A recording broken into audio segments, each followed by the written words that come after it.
All right, we're back. We are still on page 2 of notes 19 of Calc AB. We're talking about motion and antiderivatives. We've talked about motion and derivatives a long time ago. Now we're just throwing some antiderivatives into the mix, see what happens. So here we go. So the velocity in miles per minute of an object moving along a horizontal axis is modeled by the piecewise linear function whose graph is shown below. All right, and I guess we use it to answer the questions. So one thing I do want to point out here is check out this y-axis where everything's in decimals. There was a free response question one year. Everything's in decimals. Like half my students didn't notice that and they just got like caught up in it and they forgot to use the decimal. And they were all off by an order of magnitude because, you know, instead of using 0.1, they were using 1 and whatever. Like read your axes, people. That's basically what I'm saying. So let's see if we can use this to answer some questions. Find the acceleration at time t equals 1.5 minutes. 1.5 minutes is here. And then this is a graph of, what is this? Velocity. So this is v of t. So the slope of v of t is going to be the acceleration. Remember, we need to connect those things now. So I'm going to say that well, maybe I'll just do a of 1.5, right? Because it's like, we know what we're doing. A of 1.5 is going to be v prime of 1.5, which is going to be the slope of this line segment. So we go down 0.2 and we go over 1.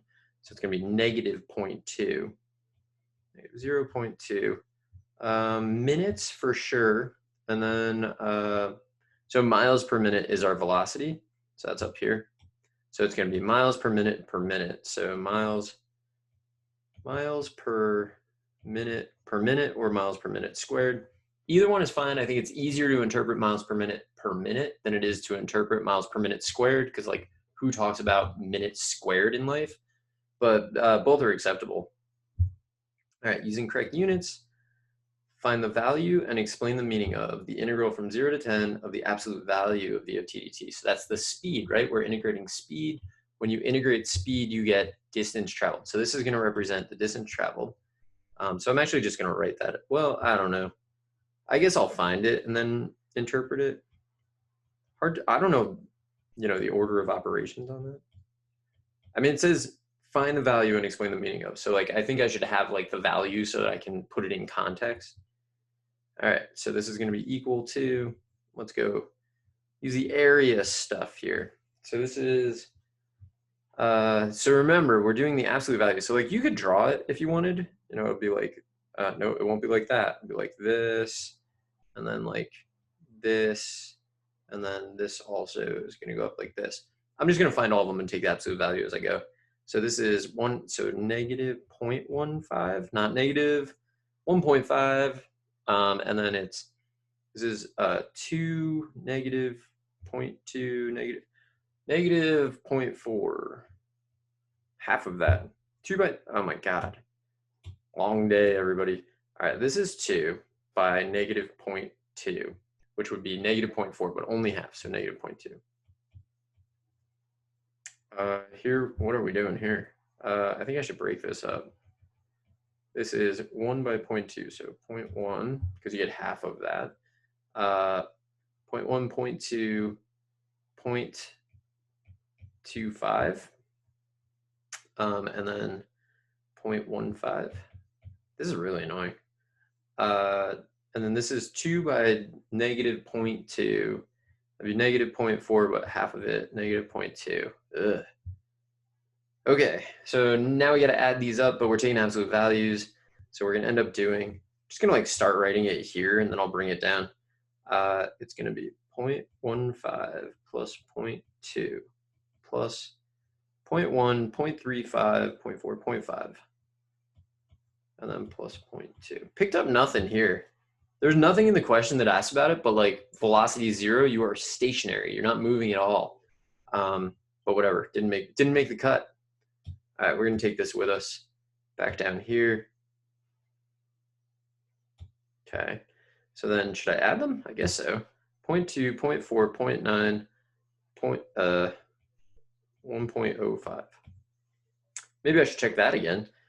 0.9, 0.1, 1.05.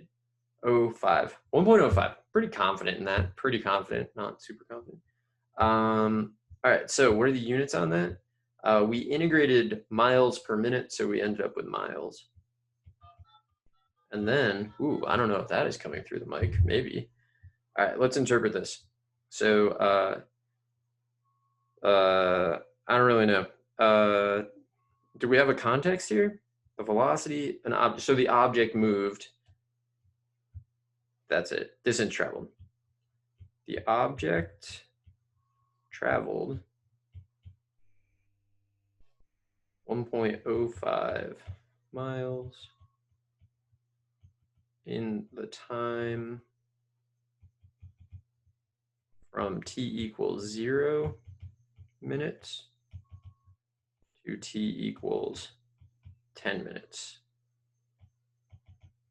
And that, I believe that is the correct interpretation of that. So this is a good problem. It's a pretty standard problem. You're asked something about acceleration. Other questions that I could imagine you being asked about are like speed. Is the speed increasing? Is the speed decreasing? So remember, for increasing and decreasing speed, you need velocity and acceleration to have the same sign. So like on this interval, velocity is positive, acceleration is positive because the slope of velocity is positive. So speed would be increasing, speed would be increasing.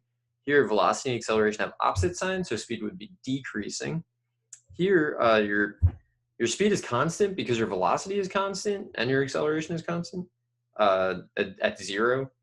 And then here your velocity is negative and your acceleration is negative, so your speed would be increasing because same sign, and so on. Sometimes you're asked farthest left, farthest right, whatever. But these were the questions we were asked this time.